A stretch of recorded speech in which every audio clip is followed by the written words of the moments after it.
everyone. Welcome to the 2020 Con Carolina's New Media panel on crowdfunding. I'm Shannon Strucci. I'm a video essayist, short filmmaker, like comedy and horror films. I'm on the podcast Critical Bits, a player on the Actual Play podcast Critical Bits, and I'm the film correspondent for Struggle Session. And I'm moderating, and I'll go around and let everyone else introduce themselves. So we start with Elisa. Hi, I'm Elisa. I am a video essayist, media critic, author. My channel on YouTube is Maven of the Eventide, where I critique and analyze vampire media, talk about social issues as represented by vampires, and what it all means for society today, because vampires are so important to the world. They are. Our art is a reflection of the times, and vampires have been around for a while, so that makes sense. Adam.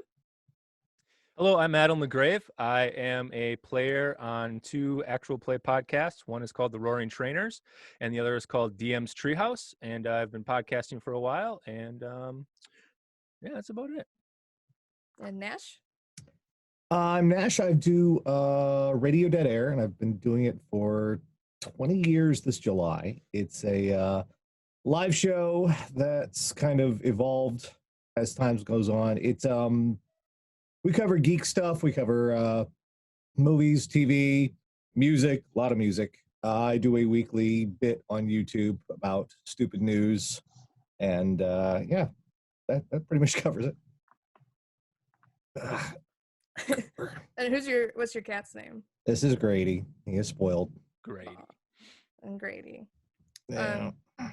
So the first question I was going to ask is, what is everyone's experience with crowdfunding?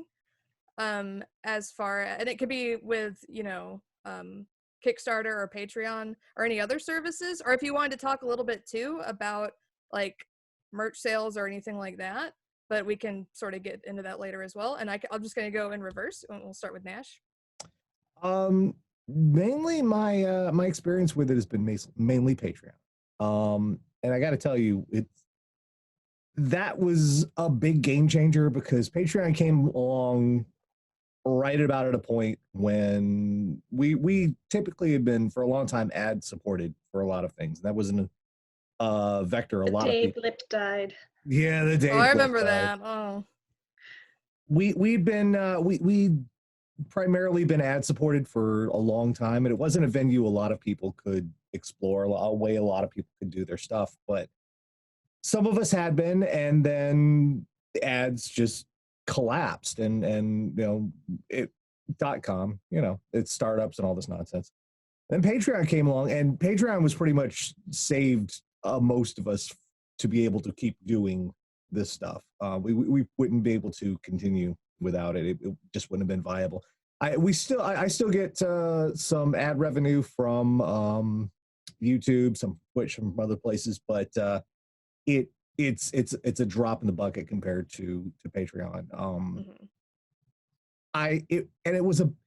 It was a much better experience, because instead of trying to adjust what I was doing to fit a metric and an algorithm and try to attract attention and retain people long enough for the ads to play and blah blah blah, I was actually connecting directly to the people who were supporting me, and that allowed me to find more people who liked what I was doing and just keep going along there.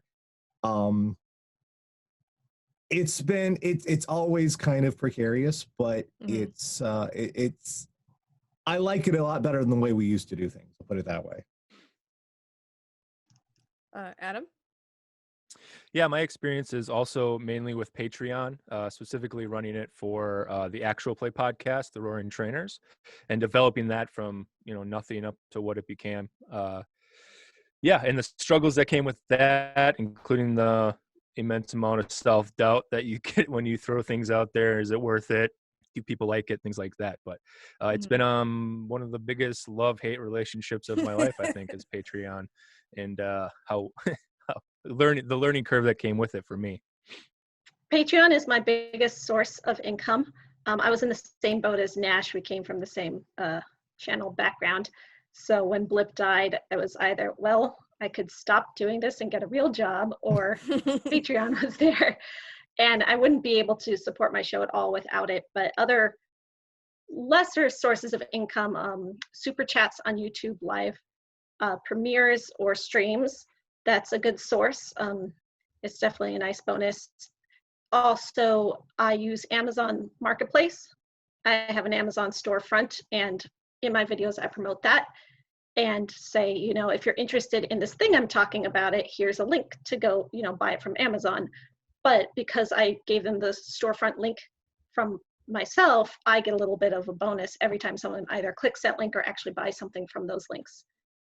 And these are all minimal compared to what Patreon gives, but they're still nice, and they're extra ways to add like some padding to your income as well.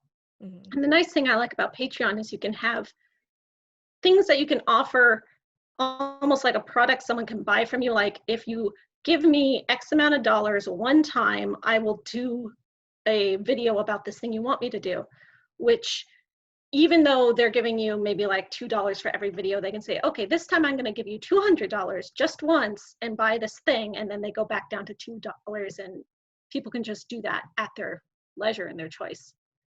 And those extra bonuses that I can offer from Patreon help a lot in sort of like making the ends meet, because if it was just my regular base Patreon, I probably wouldn't be able to keep it up, but that extra bonus is really helpful.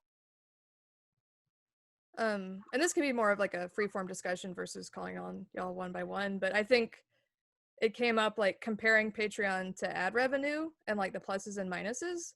Because, well, I guess I should say what I've done too. I've done Kickstarter and Patreon. I kickstarted a zine earlier this year for like $5,600, which was crazy and really much more stressful than I thought it would be, and maybe not worth the amount of stress it was. And I've been maintaining a Patreon for 5 years, and that's my main source of income, like very slowly grown it. And there have just been, in the past 5 years, and even paying attention to it before that, there have been issues with Patreon, like not communicating with people who use it for their income, which has been a big problem, or just like the instability of online platforms. Or sometimes I had someone who supported my Patreon at $20 a month and tried to use, or $20 a video, and tried to use that to like get attention from me or to argue with me about anime or just all, and it's like I can't. There are people who try to use it in that way as well. Creepy. It's the same like with the super chat. If you're streaming and someone's like, here's $10, now pay attention to me. But if you don't acknowledge them and don't pay attention to them, then other people are less likely to donate. So it's, especially if you're a woman, that can definitely be a little tricky. People can get very weird. But yeah, do y'all have any particular issues you'd want to talk about, or stuff you hadn't considered? It could be like people being creepy, or stuff with the platform, or anything else.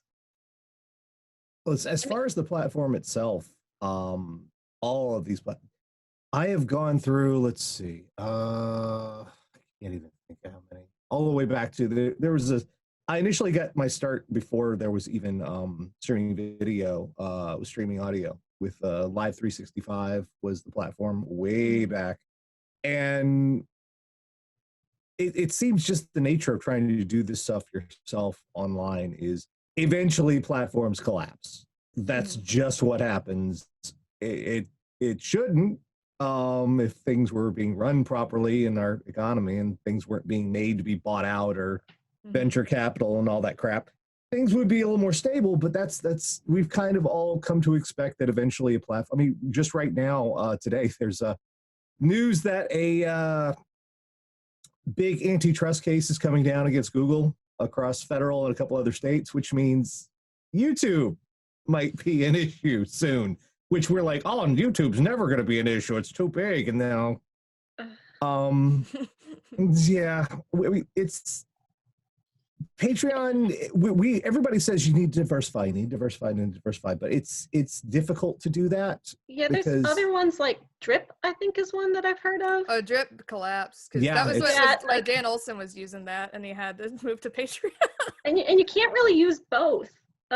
Nope. Like if you need to be in one place for people to find you and be like, okay, if I want to support you, where's the one place I go to do it? And I've had people ask me like, I don't want to join Patreon, I don't want to be subscribed, but I do want to give you money.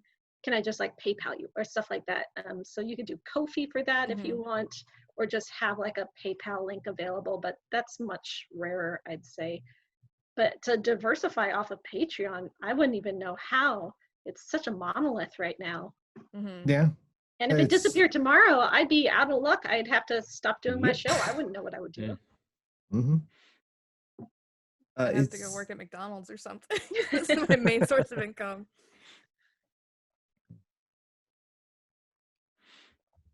Or Adam, you were talking about imposter syndrome. Do you want to talk about that and sort of like the psychological difficulties Yeah. of crowdfunding? I think that's crowdfunding. interesting. Yeah. And I think my background's a little bit different because this isn't my main source of income. I really started into the podcast thing as a hobby, and it just, especially with the Roaring Trainers, it kind of got a lot bigger than I expected. And then, Patreon started. But for me, the struggle that I had was, is this tier worth it? Is the amount that they're giving me worth the product that I'm putting out? And I struggled a lot with that. Like it caused me so much anxiety, and I stressed every single month when it went out. And our rewards that we did, and I was the one doing most of it, Mm-hmm. just because I have this issue that when I put my name on something, like I need it to be a certain way so that like it looks really good out there. That's my own issues, but It's called having standards. I think yeah. that's the problem. What? But when like our rewards and everything went out and changed so much, but yeah, for me, I had a lot of issues with imposter syndrome and just this is silly, this is stupid, no one's gonna pay for it. But then when what I learned is that the numbers kept growing, more people joined, more people kept giving money. So obviously, we were doing something right. But I think what it really came down to is people just want to support us. If they like our content, they just want to give us money. Patreon, as you said, is one of the biggest platforms to do that. So, and the reward system is just already in there. And I think a lot of people like, they would just give money because of the stuff you're already putting out. In my case, the podcasts, which it took a long time for me to learn that, because I'm like that way. If I like something, I will just give someone money. I love it. It's like a subscription to Netflix or something. I listen to it every week, every episode, every video that comes out. So that was a big learning curve for me, is some people just want to give money if they can. I've definitely Now, there's noticed also that people, too. yeah. Because not only do I have my own Patreon, which isn't very big, but I also manage Lindsay Ellis's Patreon, which is huge. It's one of the biggest on the platform. She has no rewards. She doesn't offer to give you any extra special content. You get advanced access to her videos, but for her, it's usually less than 24 hours. So if you miss that 16-hour window before she makes it public, you could basically get the same thing for free without giving her any money whatsoever. And yet so many people do, because they love her content. They want to support her. They want her to be successful. And that's just why they're there. It's not because, oh, I could get it for free, so why bother paying? Or what do I get out of paying? What extra do I get? A lot of the people who support creators on Patreon don't have that mindset at all. And that was surprising to me, because I thought, well, why would I join this Patreon when, there's nothing that on the Patreon that's special or different, no bonus content, nothing, but people do. It's been That is also, there's people that will complain about not getting good enough rewards and stuff. Those people are everywhere. And I think you just need to ignore them people. Like, yeah, it's not worth it. You'll never win that battle. it's a little difficult because I mean, I have anxiety, period, but you guys so much anxiety over the whole Patreon thing. I always, when the end of the month creeps around, every month I'm like, oh God, is this the one where it all falls apart? When it's all watching over. it go down. Like, yeah, if this video is not as good as the last video, they're just going to stop. They're all going to quit my Patreon. Yeah, it's terrifying, but They're constantly waiting to be rejected. Oh no! Or getting those emails. So and so lowered their pledge from $4 to $3. Yeah. It's like, I really don't need to know. Like, I don't care. It would be one thing if all of my pledges drop, but it's like if one turn your person, notifications off. I thought I had. I was like trying to look on how, like, if I just need to turn them all off, because that is so. It's like I was tweeting about this. I got a new phone so I could actually get the YouTube Studio app again. I open it up. The first thing is like, your views has dropped 47%. And it's like, okay, I don't need this right now. I can go looking for that. But I think the platforms are just doing so much to just try to incentivize money and views over your psychological health, which is also, I mean, if it's certain entitled fans, a very, very, very small percentage are like, this isn't such a loud percentage. Yes, that's the thing. I think too, my Patreon is also, I have 2 tiers, And I barely do anything at the second tier, and it's mostly I'll put up a rough version of a video before it's out publicly, and I make like $900 a month just off of that. But then on our Critical Bits, our the actual play podcast I'm on, we do way more bonus stuff, and I think people are subscribing. I mean, because they like the show, but also for like bonus episodes or behind the scenes stuff. But it's also a lot easier to record the four of us talking about the show versus what it would be for me to like edit and produce something in a video essay style. So it just kind of depends on what you're doing, I guess. I always give my patrons early access to my videos. If I post on a Friday, I don't make it public till Monday because YouTube isn't great on the weekend. So sometimes I get like up to 3 or 4 days before it's public. And yet I have 300 patrons, and I'll notice that, 40 of them will watch that video before it goes public. So even though those, other 260 people are supporting me, they don't even necessarily need to see my stuff early. They're just there to support me. It's still hard to get that kind of thing through my own head, though. It really is. It's right. baffling. Right. It's like, that's not the way my brain works. We're all saying it right now, but I'm also thinking, is this, yeah, like you said, Nash, is this the month where it all collapses? Even though we've all said it 100 times. What's Patreon doing now? They're going to start charging sales tax to everyone. So is that going to ruin it? Oh, it's for us? I didn't even know that. It's like a couple of years ago when they tried to charge fees on dollar patrons, and everyone was like, please don't do that. Please don't ruin. It's like, I'll pay it. Yeah, I know, right? The whole sales tax thing. It's like, no, why are you, and also leaving it to us to try to explain it instead of announcing it to them. No, you do it. That's not my job. I already give you this much of my income. I'm paying you. Why do I have to do your job? What? Platforms. Yeah, everyone on Patreon. I have a specialized job. I'm not someone who runs Patreon. I'm someone who makes video essays. That's my job, and that's all I want to worry about. Some podcasts do the method of charging $5 a month for every other episode. Like Struggle Session does that, but they're also not necessarily like educational or like narrative driven. Like we couldn't do that for our podcast, I don't feel like, with Critical Bits, because then people aren't necessarily going to buy in to get every other half of the story, versus on Struggle Session it's like, well, every other discussion, if I like the show, so it's just like, it's so interesting how like different every model is, because if someone's just asking for advice, it's like, well, what are you doing? What's its purpose? What kind of fan base are you going to have? Because it's also like all four of us are pretty different, even though we're sort of in similar spheres. One of the questions that I got on Curious Cat was specifically about filmmaking, but I would rather extrapolate it out to everything else. They're basically saying, like, how good of a filmmaker should I be before I decide to try to start raising money on Patreon? And my opinion is, if you're making something and you have even a little bit of a fan base, just set it up and have it. Yeah. Don't wait. There's no risk. It's not like you have to invest money in it. Right.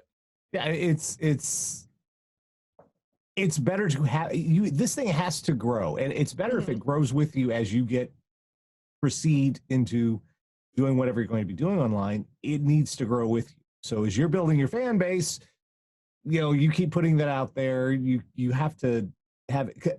There are a whole lot of things I wish I'd done earlier. For example, I wish I had been cross-posting to YouTube all the way back when I first started doing this, because I don't know how many views and subscriptions I missed out on because I didn't jump on the platform back then, and I was exclusively on Blip for so long. And then Same. I should have been cross-posting. I should have had 2 accounts going, but since I didn't, I could have had a much bigger YouTube channel by now if I had been focusing across. So you have to start. You have to grow. You have to be prepared to grow the stuff over a long time. Don't be like, oh, now I've got the audio equipment right. Now I've got the better camera. Now I've got a better technique here. Now I'll start the Patreon. No, that's by that time it's like you've missed out on so much. You could have been doing so much more in the meanwhile. Yeah, if you're afraid my product isn't good enough for people to want to support me, and you're right, then they won't support you. No harm done, nothing lost. As you get better, they'll start supporting you, and that network will already be there for them to just step into. It's not like you're ruining your chances for the future. Yeah. I think people just are terrified of seeing that zero there, like zero Yeah. patrons, $0. And I have known people like you get like share it more to your friends and family at first, so it's at least like $2 to $5 or something. But even then, if you're like people are always like surprised how much support there is, even if it's not in thousands of dollars range. Like if you have fans, they're likely to want to give like $1 or $2 or $5. I'll tell you from personal experience, from my own, and from seeing a lot of other people get started and try to make their way in this. Metrics are not necessarily a measure of your quality because there is so much out there. You're likely getting buried. That's not to say that you're like, you're a Mozart in hiding, but it is to say that getting attention for what you do is really difficult. Everyone's got a Patreon, everyone's got a YouTube, everyone's got a Twitch, everyone's got a Twitter. Everyone is vying for people's attention. You are under a deluge. Don't start looking at what other people's numbers are and how, because there is an element of luck with all of this. It's not just skill, it's not just quality. There is just right time, right place. So don't let that intimidate you. Don't let the numbers be the thing that makes you take a step back. Don't score yourself. Because there will always be people who are more successful and luckier than you and better than you all of the time too. Or like when I first started, I was a really big fan of like Red Letter Media and Tony Joe. And I'm not sure how old they are, but I feel like they're probably around 10 years older than me and have been doing it for a lot longer and had much more experience and had been building a fan base for longer. And that stuff too, it's like, you can't compare, you need to look to yourself in the future rather than what you are right now if you're going to be comparing yourself to people who've been doing it for a long time instead of just getting upset or quitting. Because I also, especially in the actual play world, there have been some podcasts that I thought were just like fantastic, that were super well produced. The people were really funny, and they quit because they could never, after a year or two, couldn't get traction. It's like, I get it, that's their prerogative, but like that's sad. That's a year or two, and they quit. It took me 7 years before I could quit my day job and do this, and I stood on some pretty tall shoulders to get started too. Like if you're starting from nothing, it has to be a part-time thing to start. You can't just say, I'm going to quit my day job and make a Patreon. No, you do it on the side while you're still working your day job until your Patreon gets to the level, or your AdSense or whatever it is. I had someone who told me that her son wanted to be a YouTuber or a streamer because he just likes gaming. And I was like, well, it's not impossible. She was saying he was disappointed that he had to work this day job. And I was like, he could do both. That's what building. Give it 5 years. Get to the point where your Patreon is enough to cover your health insurance, because that's the most important thing. And then he can quit his day job and get there. I was at, when I Fake Friends 2 was like sort of my big video, and that was 3 years in, and I was at like $300 a video, and it was like I made a feature-length documentary off that. And I would not say like someone obviously isn't a failure if they get tired of doing this and quit, because there's also a lot of stuff I never had to deal with. Like I don't have any kids, I don't have any real obligations outside of this, so that's why I was able to focus so much on it. But it's also like if you're serious about it and you really want to get to a point where you're successful, then it's going to take a stupid amount of work, and you just hope your timing is good, and you just kind of hope that you get lucky, because it's never one big break. It's like a series of breaks over a series of years, and just hoping that nothing collapses. I started doing this kind of thing in 2000. It took me I was still working. It took me a good 3 years before I started getting anywhere with it. That's when I started getting, I hooked up some people at Dragon Con. I got a media pass. I started being able to talk to, some celebrities, get some notice out there. It wasn't until about 2010 that I was in a position where I could be like, okay, now I've gotten my visibility, got my profile up. I can step back and focus. Now I'm in a safe position to do this. And I would say even then, it wasn't until maybe 2013, 2014 that my finances were rock solid doing this, because, it took me 13 years. Now, admittedly, I was coming from a different media era, but it took me 13 years before this could be my job. And even then, I still watch out and I'm still concerned. I'm like, well, is this the day where I have to go back to, punch the clock? But even then, having, it's this, when you work for yourself, it's always precarious. It's always, you have to be aware of your situation and you have to be kind of realistic about it, even though, but it's going to take time. You can do this. I mean, it's not impossible. Lots of people do it. Lots more people than you think. It's not just like 5 or 6 people. There are hundreds of people able to do this, thousands. You can do this, but you have to be safe about it. And you gotta still, if this isn't covering your rent, then you've got to do something to cover the rent and this. It's a lot of juggling. It's not to say get discouraged. We're saying don't get discouraged. Right. Stick with it and wait, Right. because it is a long game and it will take you that time to get there. If you start a Patreon and after 2 years you still have 3 subscribers, that doesn't mean anything. Give yourself 3 more years. You could have 300 subscribers by then. It's possible. I know a lot of authors who have Patreon, which is a very different thing than people who make videos or put out content, because then it's kind of just like, well, you like me as an artist and you're supporting my work. And even if they're not giving rewards to those patrons, they're just there, and it's that extra pocket change that they need. And they're very small Patreons, but they're still beneficial to them. Every dollar helps. Yeah, it's interesting. I was gonna say this sort of again from a different viewpoint. This is not my full. This is very much a very heartfelt hobby for me. And I think we're getting to a point of touching on like a success. What is a successful Patreon? And from my point, I think if your Patreon can help you cover the cost of what you're doing so that you actually don't end up paying anything out of pocket, I think that's extremely successful.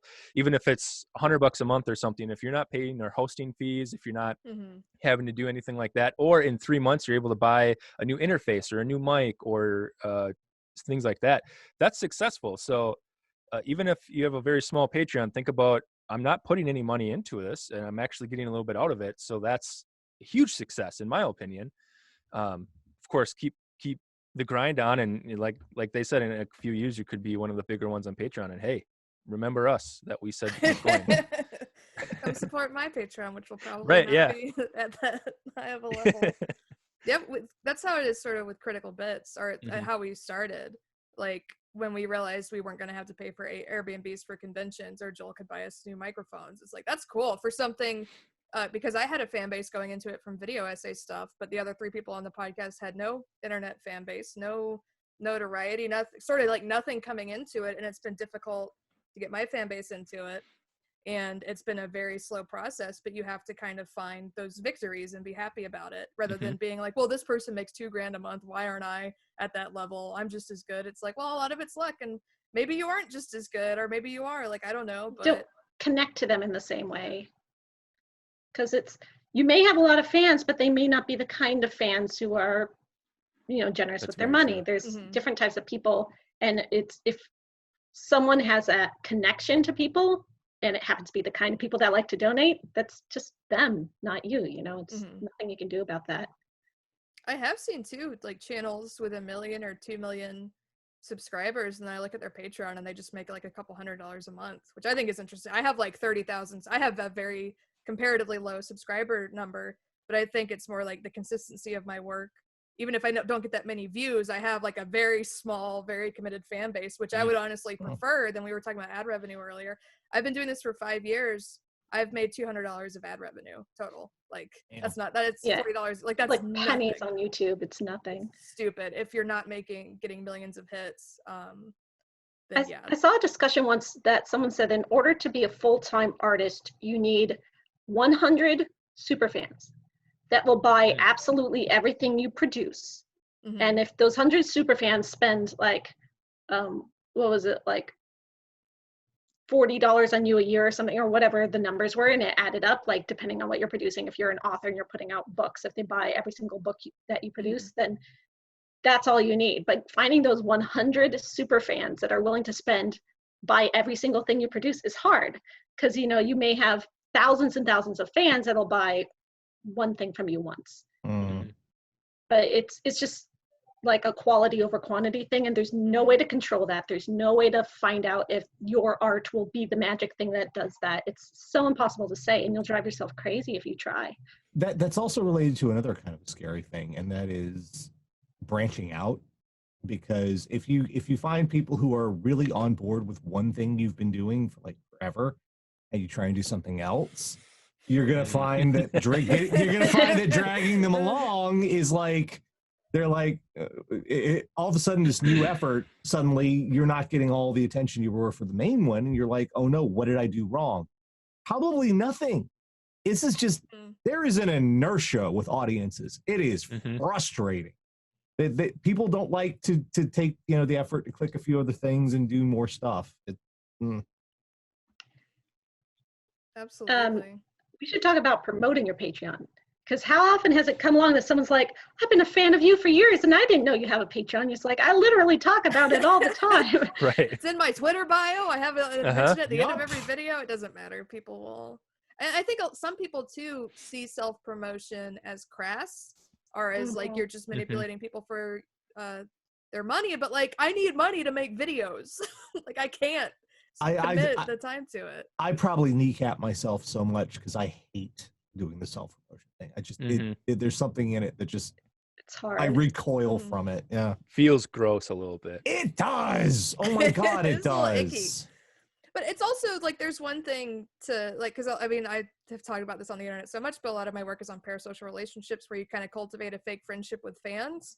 I think that's very exploitative. Or if you're like, I'll watch certain big YouTube channels and like every 5 minutes, don't forget to hit that bell, don't forget to do this, like in the middle, like sort of interrupting the programming. And it's so annoying and weird. Just this kind of like, clearly all I want from my audience is for you to click that bell and give me money. Versus at the end of my videos, I'm like, hey, if you enjoyed this, it's sort of like a PBS kind of thing. You know, right, you could, thanks to donations from people like you, I can make this. I think people have come to expect worse than that. So I don't think there's anything wrong with being like, if you have money and want to support me, here's where you can do it, instead of just like hammering them with it. But I don't know that works, because how many people watch all the way to the end of your videos? You see those That's like true. Duration watches. Oh, then they go, woo, they go down. And I don't get very new patrons often. I've got a very solid patron base that's been with me for years, and maybe I'll get 1 or 2 new a month and lose 1 or 2 a month. My Patreon's pretty much plateaued. But then you have people like Lindsay Ellis, and I'm watching her Patreon every month because I manage it, and she just keeps growing. And that's great. So it's like different artists, different connections, people, and she never promotes her Patreon. She hates self-promotion. It's like she's adamantly against it, but people will find it, because if they like your content, they'll go looking for it. They'll think, I want to support this person, how can I do it? And they will go looking for it. It does happen on its own. That's interesting.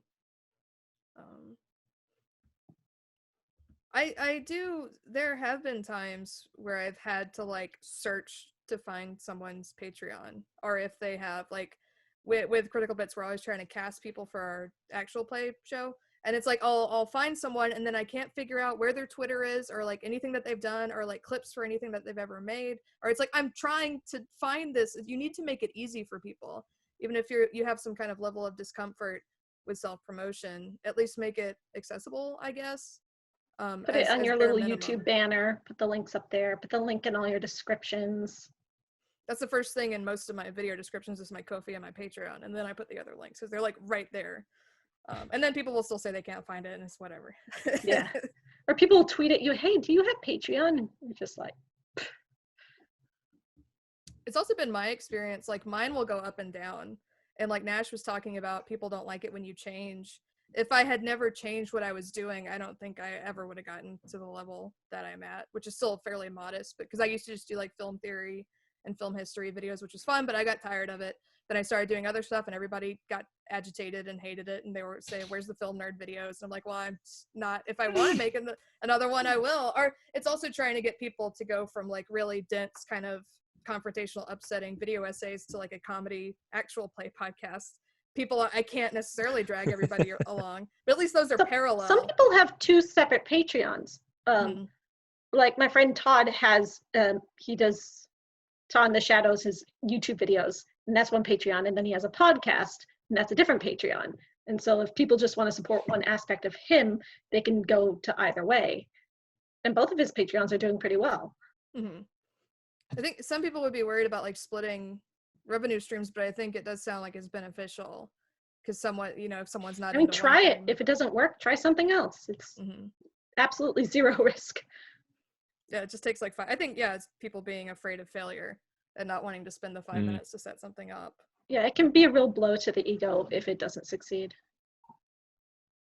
One of the questions that I got from @ForgetHolidays on Twitter, they were kind of asking about investing money, I guess, into your own crowdfunding stuff, or we can extrapolate that to investing time. Like when I did that Kickstarter, I did spend money on assets to promote it, or I did spend, you know, invest a lot of time and some money into it, or like spending time making a Patreon video. How much do you think should go into it, like setting it up at the beginning, let's say? Or how much work do you think is worth it versus you're just doing a whole lot of stuff without knowing how people will actually respond? That's a hard question. There's no real way to say, you know, percentage of your income should be it.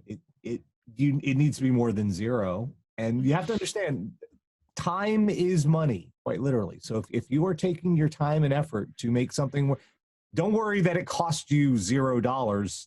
You took your time to do a thing, so that still counts. I never tell. It's kind of like it's a little bit like Vegas. Don't ever gamble what you can't afford to lose. You know, it's what you can set aside. A couple things you're like, you know, do I not want to go to the movies this month? Well, I mean, okay, that's a little different now. In the before times. The before times, yeah. Yeah, the olden times. But just what you're willing to be able to. It will take a little bit of, I can't do this because I want to do this, but don't make yourself unsafe doing it. That's not how any business operates. If any sort of business put too much of their income into like promotion or any aspect of the business required, it would probably fall apart because they've thrown their budget out of whack. So don't put yourself in an unsafe position just to get launched, because no business operates that way. Well, no good business operates that way. I can't think of anything that I would have had to spend money on to set up my crowdfunding sources. Definitely took time, you know, making that entire Amazon storefront took time. But also think about your fans, like how engaged with you do they want to be? A lot of people Patreon service communities, like private paywall communities. You go there to interact with the creator. I know a lot of cosplayers have those kind of relationships on their Patreons, but people on my Patreon don't do that for me. I'll post something, be like, how you guys doing today? Let's talk about this thing. And I'll get maybe like 4 or 5 people that are interested in that. But of my 300 patrons, that's not why they're there. That's not what they want. So it would be foolish of me to spend a lot of time and energy on doing that. Adam, do y'all have a Discord for Roaring Trainers? Yeah, we just switched from one that we started and it got switched to a fan base just because I don't know how familiar you are with Discord, but boy, when they get a little bit big, it gets a little stressful. But a little bit, yeah. Yeah, just a little bit. I know Critical Bits is a huge one for sure. I was going to say, Nash, you had mentioned time is money. Absolutely. So I think especially if you're starting out with Patreon, I wonder if maybe the better thing to do would be not to monetarily put money into it to get maybe merch or anything like that, but come up with ideas that would take a bit of time.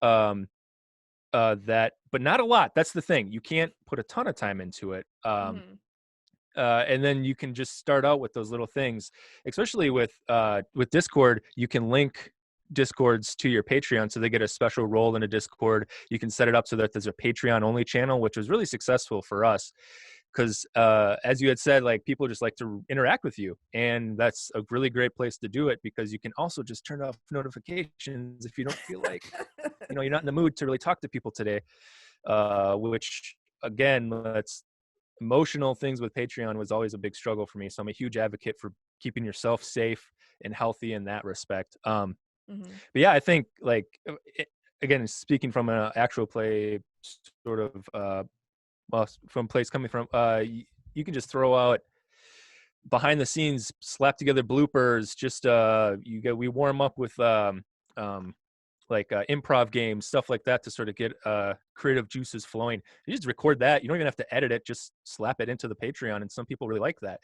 What I found is a lot of people like the content where they just get to know you outside of what you're creating. They just want to know the creator more, and they feel a little bit more of a connection to you if you can provide that. So there's a couple options that are monetarily free. Of course, it takes time, and you need to be careful that you keep track of how much you put into it and make sure that you are still coming out of it profitable.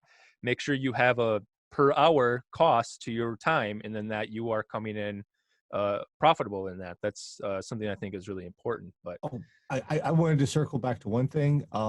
Like Lisa, you said you couldn't think of money you put into Patreon to start. I did want to say, if you're not artistically inclined and you need someone to do your artwork, freaking pay them and set aside money to pay them and get a reasonable rate. Don't be that guy. Don't kick off whatever you're trying to do by stiffing. You're not, and you're definitely not paying an exposure. So would like a headline banner on your Patreon. So if you're not going to make that headline banner yourself, hire someone to do it. Yeah. Right. And pay fair. That is an investment. That's every bit as much as you have to pay for equipment or pay fair. Okay. Tip really well. Yeah. So my headline banner is just like, I found some spider webs and wrote some words on them. Like, it's nothing serious. We've done a lot of art commissions since Critical Bits is like a superhero show, so it's like fake comic book covers and stuff like that. For accessibility, ideally, like everything I've ever done would be transcribed and captioned, but that does cost money.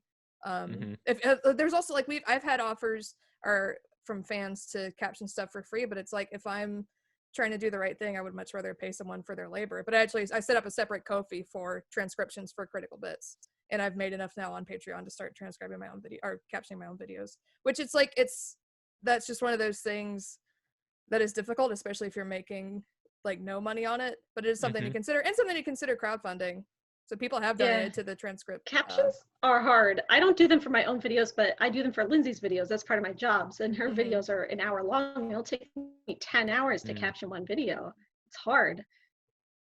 Well, I mean, you can pay like that's like Rev, you pay $1.25 a minute, and they're pretty accurate. But then it's like how much that actually goes to the person. Then you find someone, and you have to kind of develop a relationship with someone. Because I used to capture my own stuff too, and I was just like, I can't do this. I have like I have like scar tissue in my hand that's messed up, and it hurts if I type too long, and then I just get tired of doing it too. But there are things like that you might consider a something that you can't do, or that you have barriers to doing. Like with us with conventions, it's like the Patreon can just pay for that, and then everything else is you putting your work in. It's just like different uses for the money, I guess. I've just started paying for that, so I was thinking about it. Some people offer to send postcards to their patrons if they're on like a certain level. And that sounds really hard to me. I admire the people who are able to do that, but if you got to buy the postcards, you got to buy the postage, you got to sit your butt down and write those postcards, which is the biggest cost in that, I think, because that's not just like physical labor, that's emotional labor. To be angry and happy right now. Yeah. And I see that offered as a reward a lot, and I think that's pretty common. But if you're looking to set up a Patreon, I would say think really hard about if that's the right choice for you, if that's something you are really up for. Because I don't know that it gets you more patrons at all. So if it's not something that you just think is cool to do, I don't know that it would be worth it. It wouldn't be for me. Someone that I support on Patreon, she does like a pin of the month club, like little wooden pins. And it's like, that's cool. I give her $5 a month, and but that's sort of like a transactional for the actual art that she's making that she sends me, versus I make videos, but I will also send a postcard, I guess. And we were talking about the Discord earlier. Critical Bits has a fan Discord that does have the patron channel, but I left it because it was just too much for me, or too weird for me. So it's also like, it's still there, and like I'm friends with the person who runs it, and I trust him to run it well. It's not like it's the Wild West now or whatever, and some of our members are still in it, but I think it's also important to kind of learn where your boundaries are, and it's not worth getting stressed out or like interacting more with fans than you're comfortable.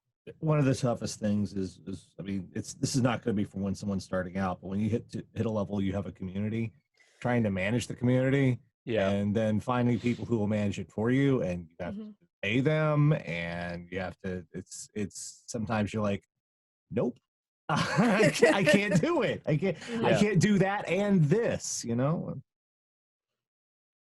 With Critical Bits, we definitely foster like a fan community, but with my video essay stuff, I kind of don't.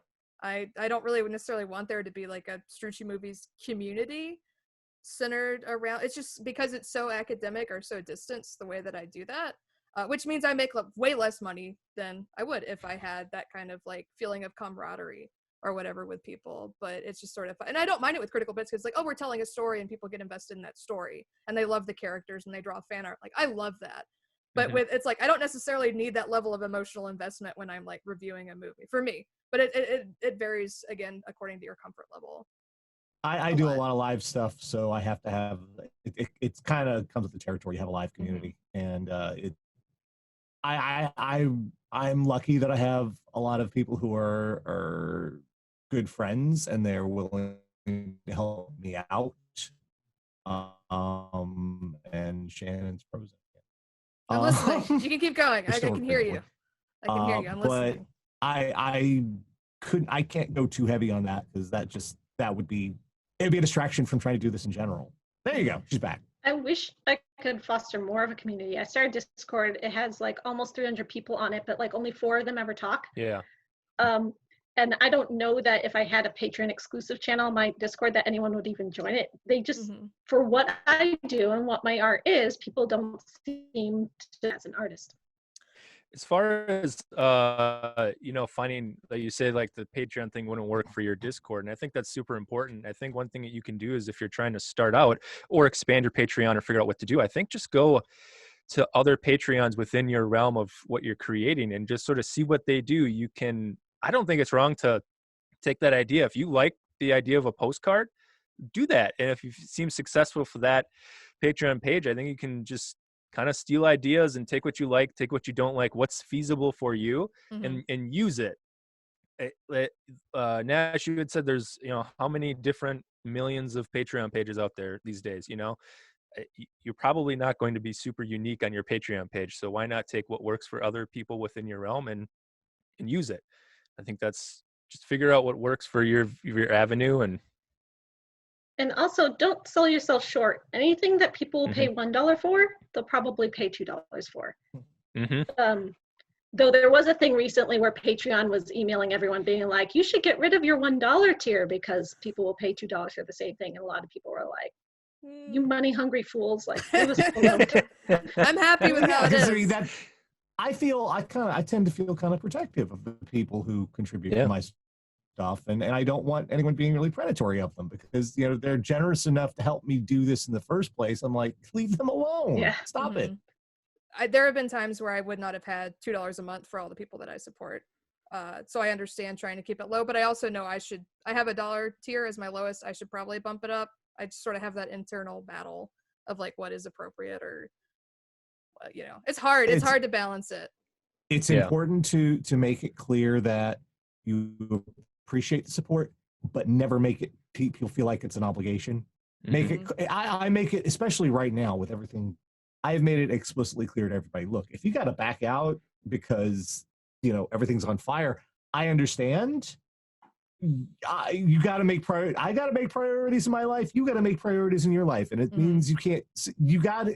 I feel like it might not be something that helps your Patreon, but I feel like it's important to express to people who are generous enough to contribute in the first place that you got to be grateful, show gratitude. Don't be a prick. You're not entitled. Like these people are your bread and butter. Treat them like royalty, but also don't let them demand too much of your emotional energy. Find that balance. Oh yeah, and a wonderful, great thing you could do just popped into my head. Side thing you could do when you're getting started. One thing we all wish people would do for us is to actually share our stuff on social media. Promote your friends. Promote your friends. Promote your friends. Promote people you like. Be the person who sees something and retweets it because that helps so much. and people will notice it, and that's how you build connections in networking. That's how you find people who can help you out later on. Just, it doesn't take much. Just come on, just hit the freaking button and you're fine. Come on, it doesn't cost you anything. Just be nice to people. That's what a lot of the secret to networking and stuff is just be nice. Don't be like, respect people's boundaries and be friendly. That will get you really far at conventions or on Twitter if you're not constantly. Not that I've never picked a fight with anyone on Twitter, but I just try to like look at what people say in good faith, or like try not to be super aggressive. And I think that's just helped a lot. Just be nice to people, be supportive. It doesn't cost $1. I try. I mean, so I have also like but you also have like a brand image as well, where you're like lovable curmudgeon. So it's also this is a different discussion, but it's like there's a difference between calling someone out if they deserve it, or like standing up for what you believe, versus people who are just like, anything that you say is just sort of taken in a certain way. I don't know. I think it's just like trying to give people the benefit of the doubt, or just ignoring them. That's what I try to do, not having to engage in everything. Well, I think we're getting, depending on how much we've lost with my internet being weird, I think we're getting towards the end you're fine. of the panel. Is there anything else y'all wanted to like talk about or impress upon people who will watch this, or anything like that that we didn't cover? Should we talk about anything besides Patreon? I have a Kickstarter experience, and my experience was that it's so difficult. It was so much work. You just for the whole campaign, you're like on your phone or on your computer the whole time, and you kind of try to make all of the assets beforehand, but then everything is constantly changing. Versus my Patreon, it's like the end of the month I put my videos up and then I get money. Do y'all have experience with other stuff, like with Kickstarter or with Ko-fi or stuff like that? I was working with Lewis a little bit. I didn't do too much on it, but Lewis was doing a lot when he was doing the Atop the Fourth Wall movie, Linkara, and he went through that sort of stuff. The pressure, I forget. I think he used Indiegogo mainly because Kickstarter has that really nasty requirement that if you don't hit a goal, you get nothing. Which that seems unhealthy to me. I mean, maybe for a larger company doing this kind of stuff, that wouldn't be an issue. But if you're like a small producer and you're trying to accomplish something and it's like, nope, you're $3 short, you get nothing. Goodbye. That would break me. I could not imagine doing that. So I would probably, I wish there were more platforms. I wish there were more options for a lot of things, but I kind of would go with more something like Indiegogo than I would with Kickstarter, just because you have to have some limits on what this can be very stressful in ways you can't anticipate, and it can take a toll on you because it makes you question your worth, yourself, what you're doing, and it's like this constant existential dread from so many different directions. It was great. Before we started the Kickstarter, I had a dream that it only got 8 supporters. I had like it wasn't like a nightmare, but I had a bad dream. Kickstarter stress dreams. I had like a dream that only my family supported it, and it didn't, like, I had all these people who were working on it with me, and I was so nervous. And I remember while it was going, I was in Chattanooga for a convention. Like the timing, I was like I remember I was on the Chattanooga Choo Choo Wi-Fi trying to update my Kickstarter on my terrible broken phone, just like getting stressed out and distracted while I was trying to do a lot of other stuff. So just like, you have to commit. It's worth it to achieve. The goals are achievable. I raised over like $5,000 to make a zine, which was crazy. Like that was really cool, but it was also like it was more difficult than I had like imagined it would be. And they're just the way that Kickstarter works internally, and Patreon with how the website works can be confusing and unintuitive, and just have like weird problems with like updating it, or with how, like, I didn't know at first with Kickstarter that like if you charge for shipping, that's included in the total. So it sort of messes up your whole math, and you have to do all this extra work for that. And you have to use external platforms to charge separately for it. So I will say about when you're setting up a Kickstarter, especially if you're going for goals, do not, under any circumstances, be unrealistic with your budget. In Don't fact, ask, go really far in the opposite direction and Yep, way don't over ask- budget for stuff. do not ask. Don't be like, oh, I can get by on this. Oh, I can get under this. No, if you need $20,000 to do something, ask for $20,000. Do not be like, well, this seems like too much. People will give it to me. If you ask for less and you screw it up,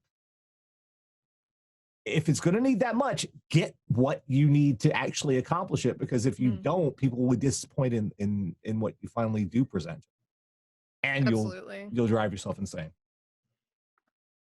Working on that, like putting the zine together now, there have been so many things where it's like, okay, I'm glad that I over budgeted because now I can pay for this, and this thing has come up and these didn't come in right. I bought a $200 label printer for when I ship stuff out with the money that I wouldn't have been able to afford. That will save me like dozens of hours cutting and taping stuff. It's like you need to, because like if you can't make it without making that amount of money, it's like you need to find another way to fund it.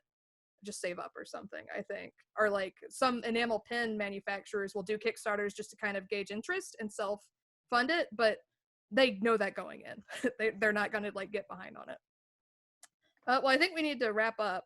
We're at about 50 minutes to an hour. I'd like to go back around and say where people can find you on Twitter or whatever, or where your Patreon is. So we can start with Adam. Yeah, you can find me on Twitter at Adam LaGrave. I'm in 2 podcasts, the DM's Treehouse, which is at DM's Treehouse on Twitter, and then the Roaring Trainers, which is at Roaring Trainers on Twitter. And yeah. Lisa? You can find me on Twitter at Elisa in Time, or go to my website, elisahansen.com. On YouTube, I'm the Maven of the Eventide. If that's too long to remember, just look up vampire reviews, and the first thing that comes up. The only vampire lady on the internet. Oh, fantastic. Look for my book, The Company of Death, which is a vampire novel that's also about the Grim Reaper and zombies. The Company of Death by Lisa Hansen. It's on Kindle Unlimited, so if you have that, you can read it for free. It's also on Audible, and also you could just buy it. And what else? Is that everything? Okay. RadioDeadAir.com is my main one. That's links to my Patreon, my Twitter, everything else there. YouTube. I'm on YouTube as Radio Dead Air. I'm on Twitch as Radio Dead Air. I've got RadioDeadAir.com. I'm on Twitter as Nash076 because I wasn't thinking that far ahead when I started this crap. No, I hate my Twitter name. I wish I could change it. It's RadioDeadAir.com. That's pretty much a good way to branch out and find my stuff. I'm on Twitter at Plenty of Alcoves, and Struggle Session is at Struggle Sesh, Critical Bits is at Critical Bitcast, and if you just type in Parasocial on YouTube, you'll find me. Well, thank y'all for coming. I appreciate thank it. you. Everybody take care.